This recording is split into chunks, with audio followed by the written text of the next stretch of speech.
Hello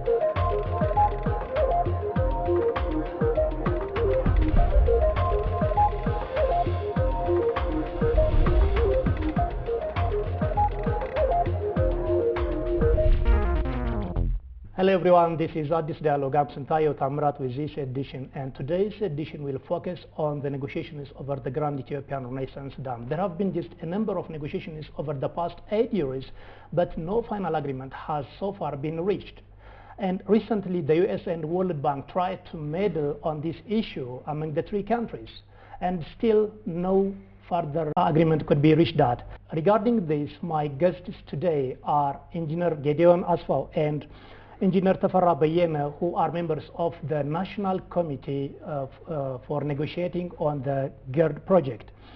Welcome to Addis Dialogue, Eng.Gedeon and Eng.Tefera. Thank you.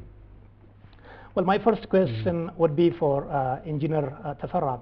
Would you just tell the audience the long journey of the negotiation before and after the commencement of the GERD project? This might just take us to the establishment of the Nile Initiative framework and just other agreements Ethiopia has so far entered or signed. There were quite a number of attempts to have cooperation on the Nile earlier, starting from mid-60s, but none of them were really touching the real issue of the Nile, which is the use of the Nile water. And Ethiopia has not been members of these initiatives. These initiatives were mainly led by Egypt, and they were focusing on certain issues like collecting data and information, like the Hydromet project, and also on trying to do some cooperative development projects.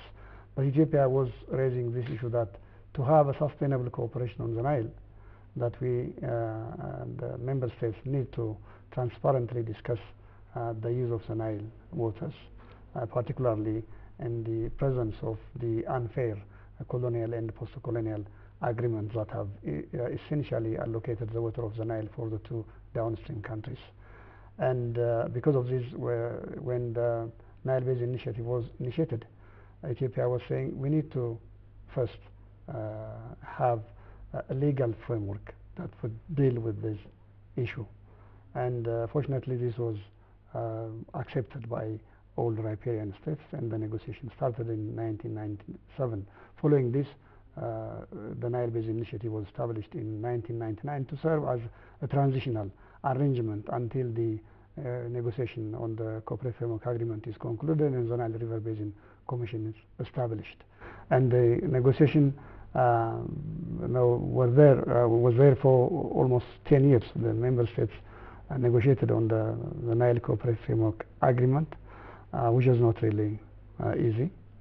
And the main problem in that negotiation, I would say, that the existence of these agreements, colonial agreements, and the post-colonial agreement between Egypt and Sudan that was done in 1959, that has essentially allocated the whole flow of the Nile among the two downstream riparian states. It May 2010, in the first day in Entebbe, 4 countries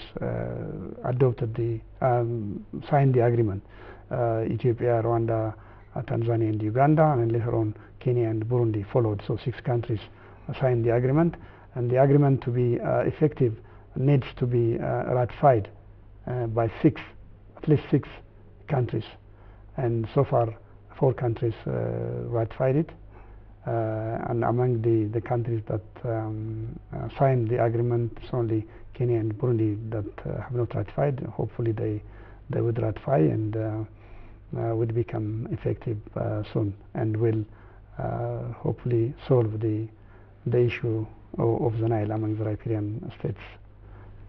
Okay, let's get to Eng.Gedeon. Can you just add some, particularly after the commencement of the Grand Ethiopian Renaissance Dam construction?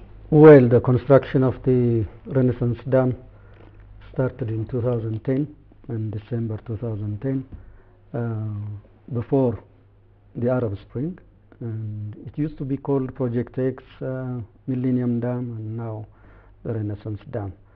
And on the start of the construction, there were various visits among Egyptian and Ethiopian public diplomacy members, and visits of prime ministers to each other's countries in Egypt and in Ethiopia. And the two downstream expressed their concern over the construction of this huge dam, which has a capacity to store 74 billion cubic meters, very near to the border of Ethio-Sudan border. Taking these concerns of the two downstream countries into consideration, the then Prime Minister of Ethiopia proposed to the two countries for the establishment of an international panel of experts to examine the impacts on downstream countries, the impact of the GERD on the two downstream countries. So a 10-member committee of international panel of experts was established, 2 members from each of the 3 countries and 4 members from South Africa, France, Germany, and Britain. And the 10 committee did their study for about a year and submitted their report to the 3 governments. And in May 2013, and Sudan and Ethiopia readily accepted the outcome of the study, while Egypt delayed in responding to the recommendations of the IPOE report. I think the major contention of on the side of Egypt was that most of its arguments were not included in the final report of the IPOE.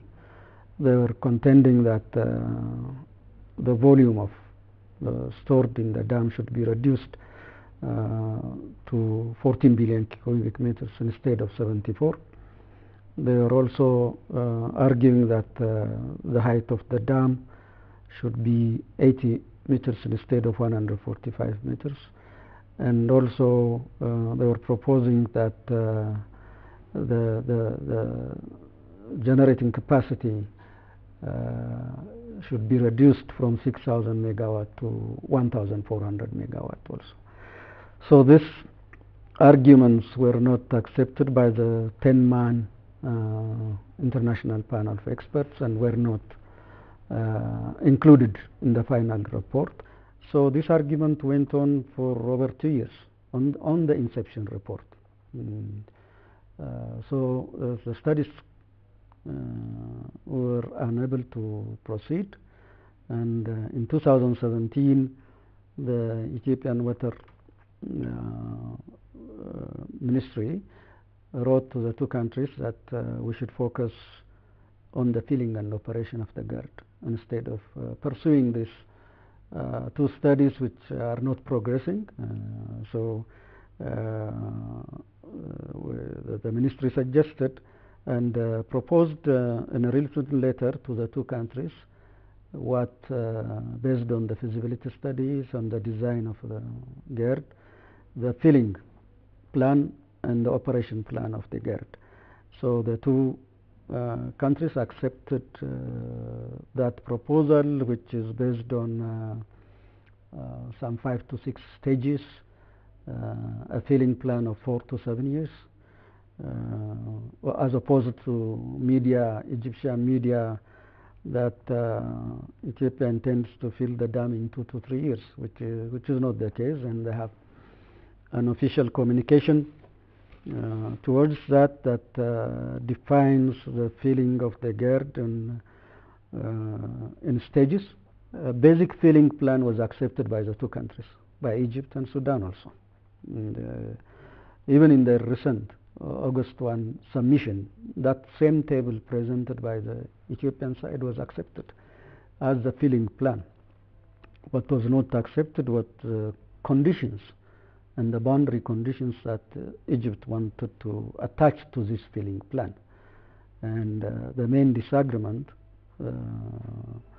which transpired on August 1 of 2019, when the Egyptian side presented a new proposal to the Ethiopian side and to the Egyptian also negotiators, and that new proposal was a watershed for the whole negotiation process, which really defied all the efforts which have been there in the past years, including the signing of the Declaration of Principles, and that defied also the Declaration of Principles signed by the heads of state, and a unilateral proposal on the side of Egypt that really surprised not only Ethiopia but also the international community. And they came up with a proposal that requested Ethiopia to sustain and maintain the water level at Egypt at 165 meters above sea level. The full supply level of High Aswan Dam is 182, and it stores at that full supply level about, I think, over 160 billion meter cube. It's over 2 times the storage capacity of the Grand Renaissance Dam. And at that level of 165 billion meter cubes, I think it also stores about 80 billion meter cube, which is equivalent to the volume stored at full supply level of the Renaissance Dam.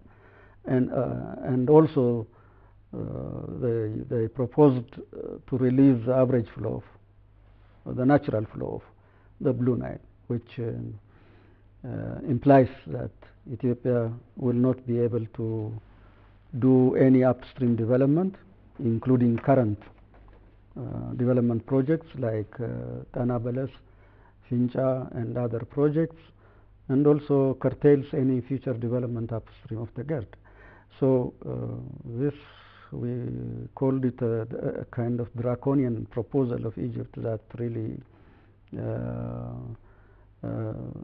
defied all our efforts, including, as I said, the declaration principles, all the principles contained in the Declaration of Principles, equitable use. It is at that point that the Egyptian government took the case to the United Nations 74th General Assembly of the United Nations, where the President of Egypt made a lengthy statement on the Grand Renaissance Dam and appealed to the international community to intervene because it is a threat for peace in the region, and further took their case to the government of the United States in that same period of time. And that's where the start of the involvement of the United States of government and the World Bank was initiated by the request of Egypt, not by the request of Ethiopia. Let's get back to the issues of colonial era agreement. Had Ethiopia had any role in those agreements of colonial era, and can they be logically working documents for the negotiations happening right now and up to now? And is there any sound argument from the Egypt side that might force Ethiopia and Sudan, as well as other countries in the basin, to maintain its historic water share of the Nile River? I think these are the main problems for having cooperation on the Nile, the colonial and the post-colonial agreements. In fact, to remind you also to how this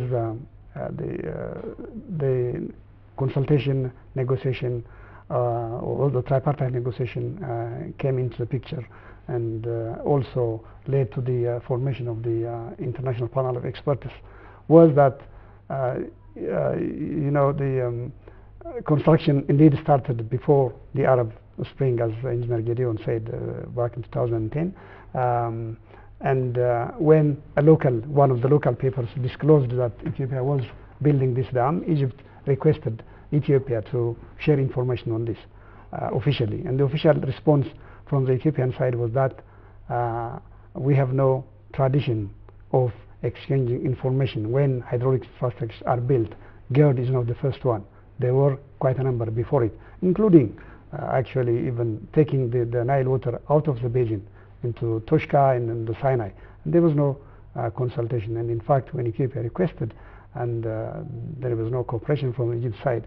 But the thing that led to the formation of the international panel of experts and that convinced the Prime Minister was immediately after this revolution, a big public diplomacy came to Ethiopia and during the discussion told the then Prime Minister Meles that we are changed.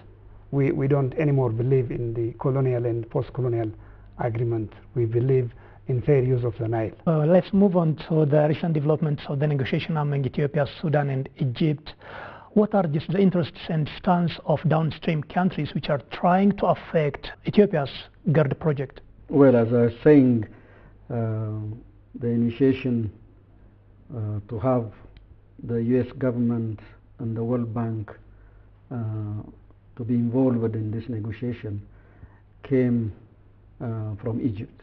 And when the invitation was extended by the US government to the ministers of foreign affairs of the three countries, Ethiopia considered this from all angles, the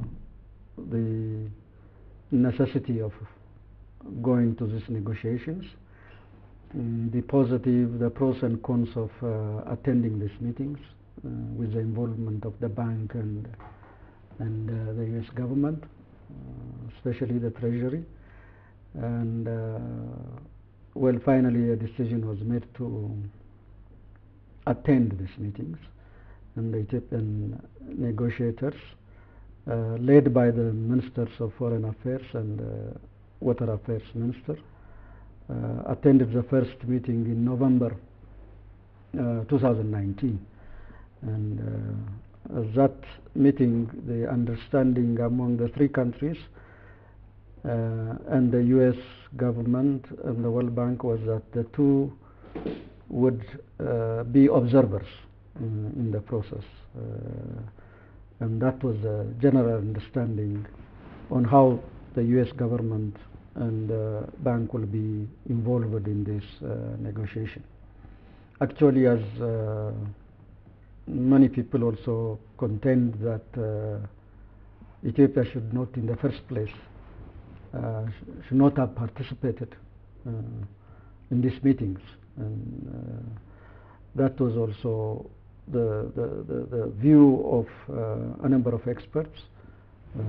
We have discussed on those issues, and finally the agreement was to attend the meeting and listen to what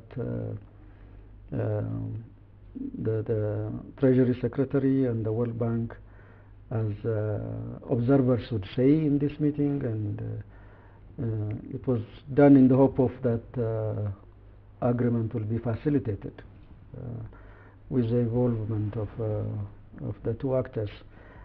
Actually, the first step after the November Washington meeting was to conduct 4 more technical meetings in the capitals of Sudan, Egypt, and Ethiopia. We did that for technical meetings and went back in January to Washington, D.C. To discuss on the progress of these technical meetings.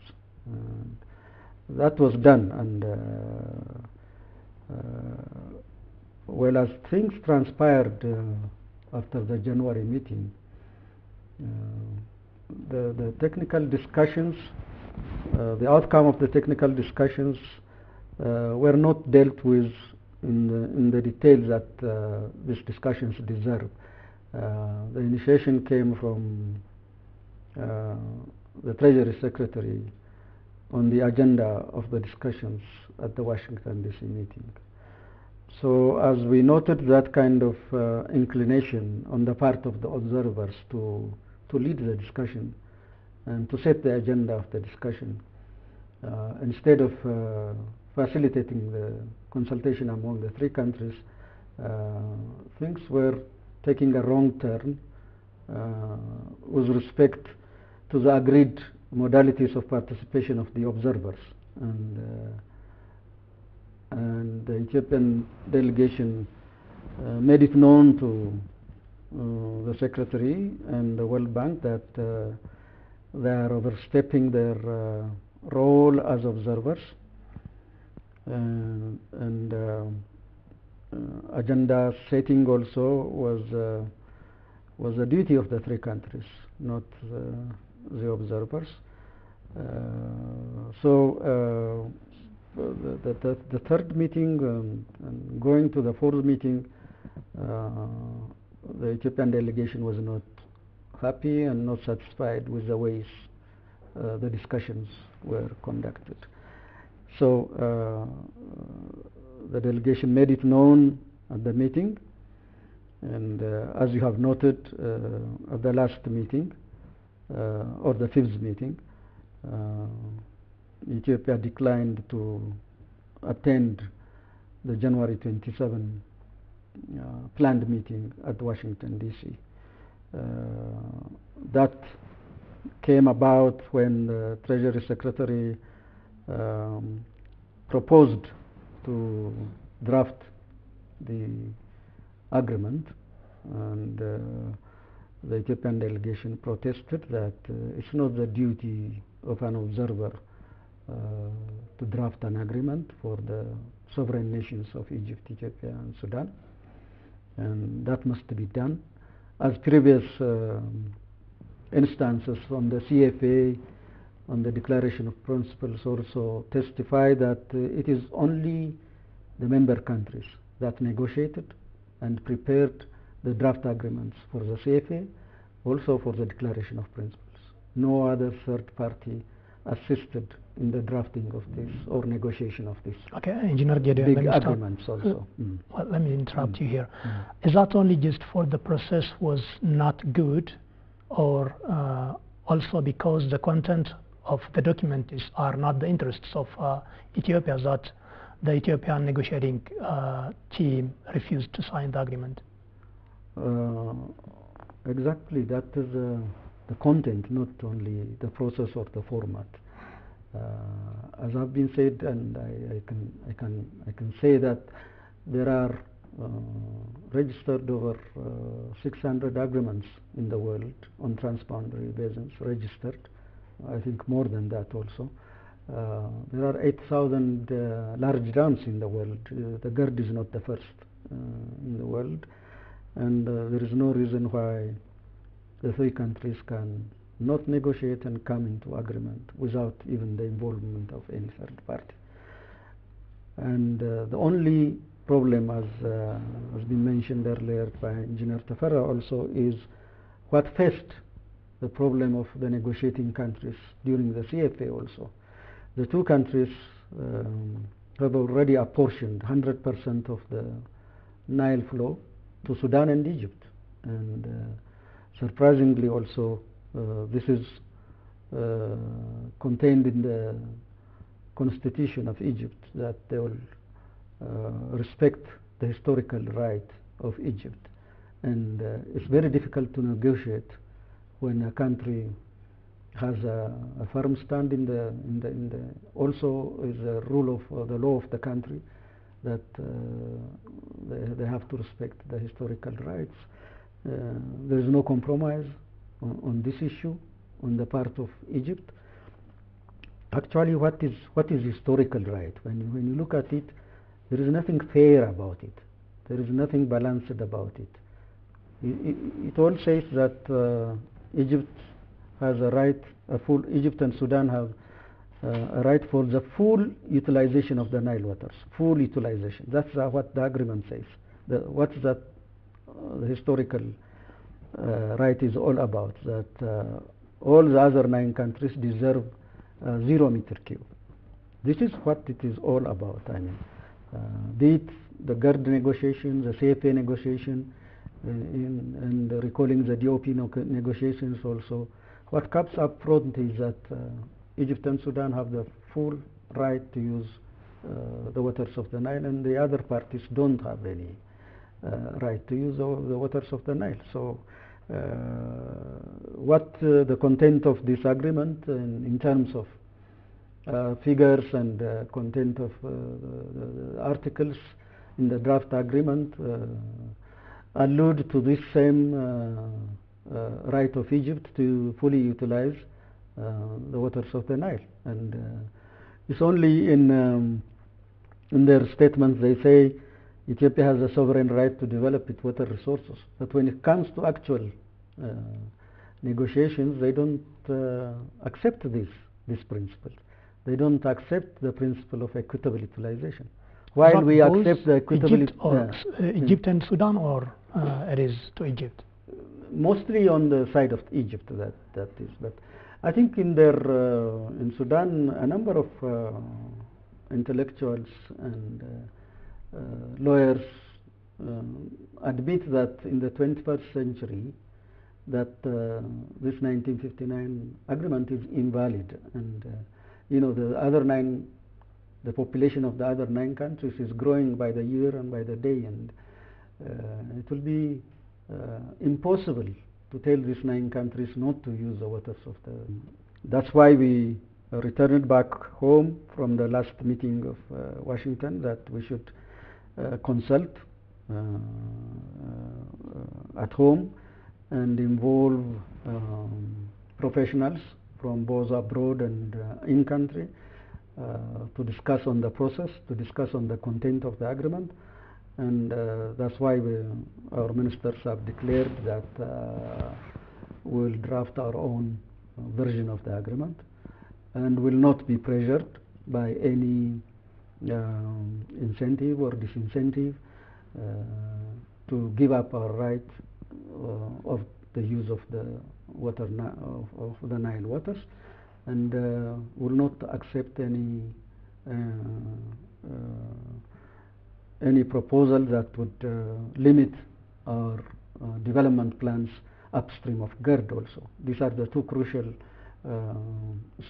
position of Ethiopia that need to be respected in this agreement: the right to use the Nile waters, the right to develop all development plans of Ethiopia upstream of GERD, and the right also to operate the dam in its designed and feasibility studies according to the study of hydropower generation capacity of the GERD also. So is that just the interest of or the decision by the U.S. Treasury Office or the government of the U.S., meaning just pressurizing Ethiopia to sign this agreement? If there is good faith among the 3 countries, especially Egypt, if they negotiated in good faith, there is nothing secret and there is nothing complicated about filling and operating a dam. And thousands of dams have been filled, operated in the world. I mean, there have been agreements among countries like the US government and Mexico, Canada and the US government. Go to South Africa, South America, Asia, you find hundreds of dams being operated and filled, and agreement reached among countries. There is no reason why we shouldn't do the same if we really negotiate in good faith. What we find is strange is that with this one project, with this one dam, of the desire of Ethiopia to fill it and operate it and to generate hydropower, why it becomes very difficult for Egypt to accept the right of Ethiopia to use the Nile waters and to generate hydropower with the Renaissance Dam, which is beneficial to all the 3 countries, even to other African countries in the East African region. So it's a matter of good faith. It's a matter of goodwill on the part of Egypt to accept that this right of Ethiopia to operate and fill the dam according to agreements that can be reached very easily if there is good faith. I mean, the demand of Egypt is inexplicable, and I sometimes have participated in this negotiation for the last 8 years, and positions of Egypt negotiators have been changing from time to time. They come with new demands, with new proposals every time they come to a negotiation, and it is very difficult to understand what they really want out of these negotiations. And should it, I don't know why it should even come to the world stage as one single dam over the Nile. And the highest one dam was built in the 60s. It can store double the capacity of the GERD. Nothing was talked about when they built that. Nothing was talked about when they diverted the Nile waters out of its basin to Toshka and under the Red Sea to Sinai to develop irrigation projects out of its natural course and out of its natural basin. Nobody talked anything about these dams in Egypt and Sudan. And now when it comes to a dam, one dam on the Blue Nile, I don't know why this noise and media campaign against Ethiopia. It will not work. It will not work. And we have a definite and firm position that will develop our water resources on the Nile, and additional dams will come up upstream of Kert. Additional irrigation projects will be developed in all of the Nile basin, Tekeze, Barakobo, and the Blue Nile. And we have not done the master plans to shelve these studies. It is to develop according to this master plan. So I think our Egyptian colleagues should come to their senses and recognizing the realities of the 21st century, and accept the rights of the 9 countries to develop their water resources in a reasonable and equitable manner within their territories. I think this is the only stumbling block that we see for not coming to agreement. So if they leave their rigid stand that they are the only owner of the Nile, they are the only ones to use the Nile waters, then we can reach agreement. If they only recognize that they have also to reduce their reliance on the Nile by developing other water resources, their ground water resources, aquifers, deep aquifers, and use their desalination capacity, which they have already started. That has to be encouraged, and Egypt should be supported in developing their other water resources also. And they have started to abandon water consuming crops. They should push in that direction. Let other countries also as contributors of the major part of the Nile waters. Ethiopia contributes 86% of the Nile waters, and allow other countries to use in equitable manner the Nile water resources. Otherwise, there is no problem in negotiating the filling and operation of one dam, which has been done in other parts of the world. Our focus in this is in the GERD negotiation is purely on filling and operation of the Renaissance Dam, and that is our focus, nothing beyond that. Thank you so much for joining us, Engineer Gedeon and Engineer Tefera, and for sharing your expertise, your experience, and your views on the negotiations so far, maybe just 10 years negotiation course on the Nile, as well as the Grand Ethiopian Renaissance Dam for the past 8 years, maybe. So thank you so much again. Thank you for having us. Dear Addis Dialogue viewers, this has been the dialogue with Engineer Gedeon and Engineer Tefera, who are both from the Ethiopian National Negotiating Committee over the Grand Ethiopian Renaissance Dam. Thank you so much.